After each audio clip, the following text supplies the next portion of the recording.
The day started with a heavy police presence at Melbourne's Shrine of Remembrance, where people had been warned not to protest against lockdown restrictions. It is not safe, it is not smart, it is not lawful. In fact, it is absolutely selfish for people to be out there protesting. But hundreds gathered anyway, many without masks. Human rights matter! Human rights matter! The arrests started peacefully. I want to face an injustice. Don't touch me. Don't touch me. Is this how you want Australia to be? I don't! But as the crowds grew, so did the intensity. This is an unlawful state of affairs. You cannot lock us down. We are healthy individuals. From the Shrine, they marched and cycled to Albert Park Lake. Freedom! Freedom! As hundreds marched around the lake, police reinforcements were mobilised to try and quell the protests. Police formed a ring around protesters as riot squad members moved in to continue the arrests. Just 17 people were arrested, mostly for breaches of health directives, one for assaulting police. Some tried to run from the long arm of the law. Let him run, let him run. Others took a different approach. I've covered protests in Melbourne before. This one has a very different feel. It's not that there are more people, but this one feels less organised. Protests in 2020 also mean everyone has a camera and a YouTube channel. He's talking on media. He's talking on media. Police issued more than 150 fines for breaches of Victoria's health directives. I'm more than 5 kilometres from my house, so I'll get a fine, which I'll be contesting. More fines are likely in the coming days. Margaret Paul, ABC News, Melbourne. Victoria's Chief Medical Officer claims the state is on the winning stretch in its fight against the second coronavirus wave. But he also says the decrease in numbers is frustratingly slow. 76 new cases were recorded overnight, down from yesterday, and importantly, the 7-day trend is heading back in the right direction. It's a nervous wait for Victorian businesses. We are hoping for some good news, but really we're not that optimistic. The government is set to announce its roadmap to recovery tomorrow, but business owners like restaurateur Fab Suchi say they've been in the dark for too long. Most of us, unfortunately, have lost hope in our government because it hasn't been all that transparent along the way. I think a little bit of honesty would have been appreciated. The long-awaited plan comes as case numbers continue to cause frustration. We want to see this disappear. We've been so very patient, but it is hard yakka. To open up with those numbers would of course see the total number of coronavirus infections explode. It would see many hundreds, indeed thousands of Victorians infected with this virus. Hotspots in Melbourne's west and north remain a concern, but in regional Victoria, active cases are in decline, with Colac the only area outside Melbourne to record new infections. This is the last gasp of the virus, and we need to work harder than maybe we've ever done before to make sure that that last gasp is indeed the last one. The details for tomorrow's recovery plan are still being finalised, and the Premier knows he's under pressure to get it right. The tolerance for getting it wrong is very low. And I think that the Victorians, if they're going to be locked down for an extended period, need to understand to a greater extent why these restrictions are put in place and what outcomes we're expected to get from them. 10 of today's 11 deaths were linked to aged care outbreaks. But former Premier Jeff Kennett has questioned the accuracy of the number of deaths in aged care, claiming many were dying with COVID but not of it. I've got absolutely nothing to say about anything that person says. Nothing. Victoria may be at the stubborn end of the second wave, but for businesses, the road out is only just beginning.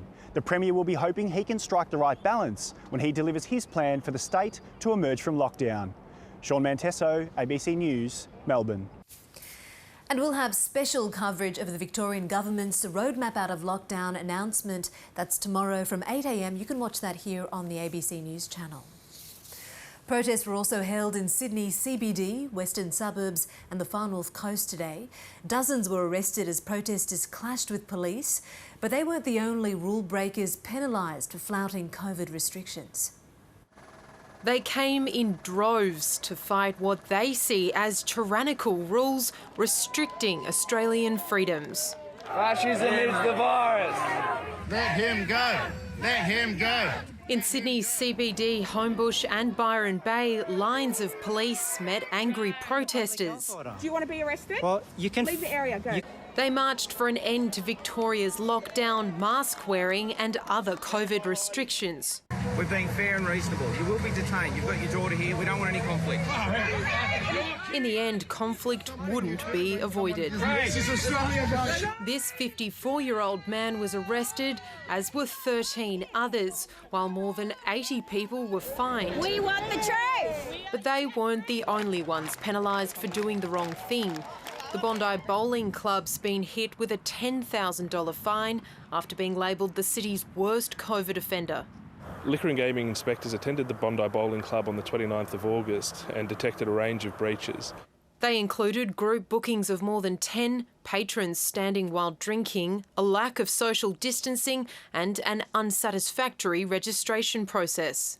It's disappointing that when these restrictions have been in place for some time now, that there are venues that will still actively disregard or not comply with the requirements. The club's director offered this explanation. On Saturday, 29th of August, a small number of guests disregarded our conditions of entry as well as directions from staff and security. While many rallied against the rules designed to stop the spread of COVID-19, the latest figures suggest they're working. Just 5 new cases were recorded today, all from known sources. Lily Mayers, ABC News, Sydney. The Queensland Premier spent the week doubling down on her pledge to maintain border restrictions. But what's the plan into the future? And does the opposition have any alternative? Here's state political reporter Stephanie Zillman.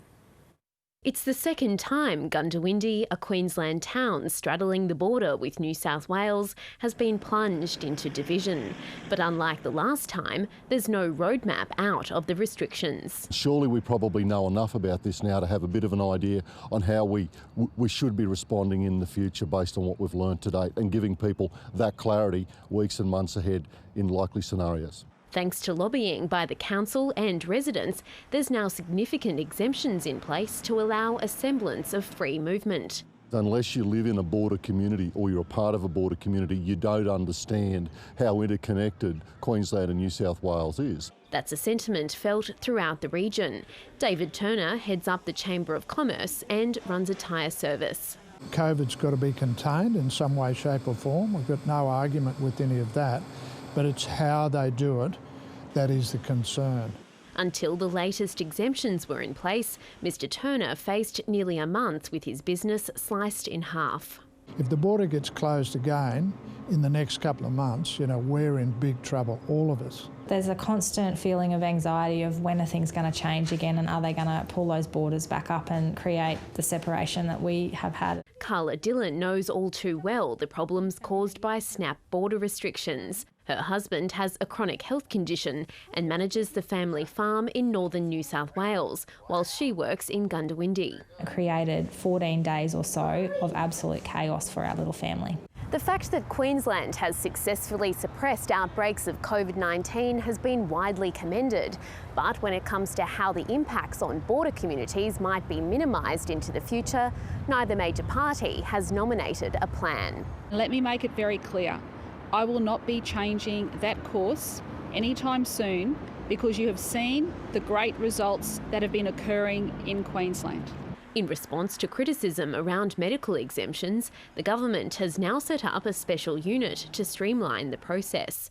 But on the question of how the Premier may steer the state through border restrictions in the months, if not years ahead... If we all focused our efforts on Victoria and New South Wales and getting the community transmission under control, then there will come a time when everybody could open up. Opposition leader Deb Frecklington says she would install a cross-border commissioner. I really do support national consistency when it comes to issues like medical emergencies, agriculture and aviation. But detail around any particular alternative course of action for the long-term management of the border is scarce. The first thing I'd be doing differently is I'd be working with the New South Wales government. Just weeks from the end of Term 3, Year 12 boarding student Lucy Baker doesn't think she'll see her family before the end of the school year. Seeing that last holidays we had these exemptions so we could go home and come back pretty easily. So I think that was the tough thing, was knowing that it is a possibility. Her family's farm is just outside Glen Innes, 120 kilometres south of the border.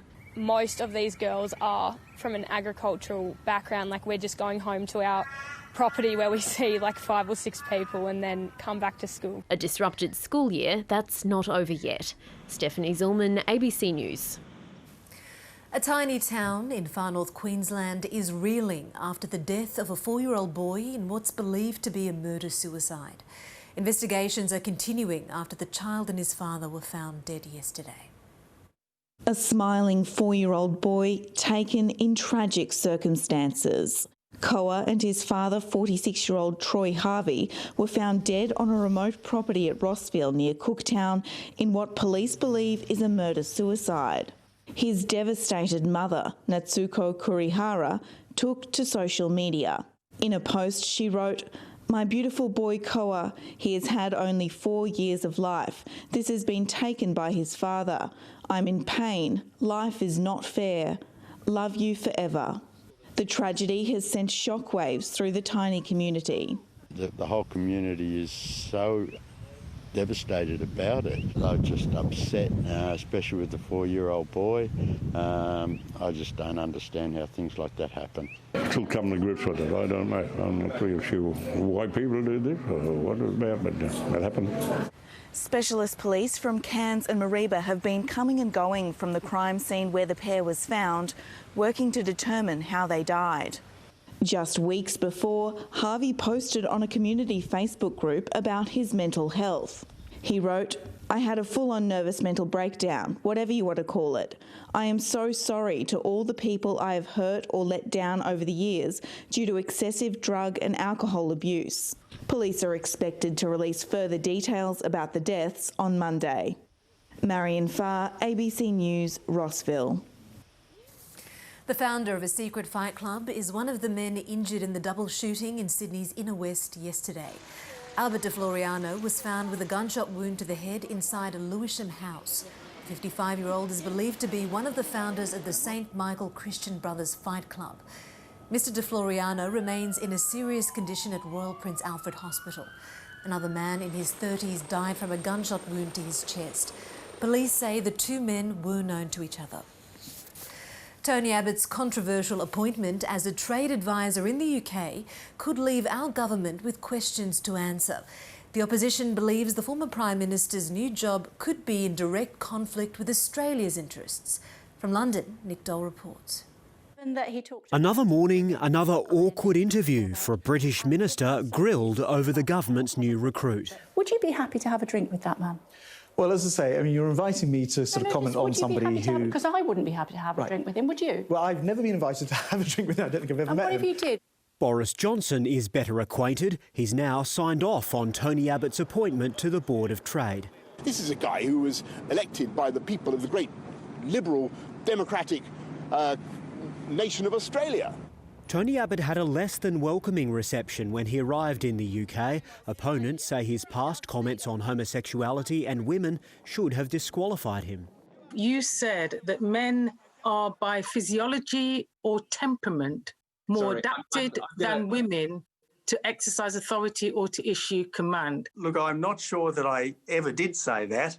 Get the witch! Controversies that are well known in Australia have followed Mr Abbott to England. I obviously don't agree with those sentiments at all, but then I don't agree with everyone who serves the government in an unpaid capacity. But it's not just his views that have come under criticism. Federal Labor says the Australian government could have questions to answer. It's up to the government to explain whether the information and insights which Tony Abbott had to Australia's trade policies as Prime Minister will be used in his new role for a foreign country. As the criticism mounted here in London, Tony Abbott declined to defend himself, describing it as personal abuse. But one of his most trusted advisors dialed in to defend her former boss. You worked for him. You're a woman. Is he a misogynist?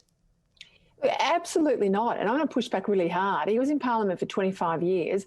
Every single one of his chiefs of staff were women. He can take advice. Now it's Tony Abbott's turn to give it as the UK seeks a trade deal with Australia. Nick Dole, ABC News, London.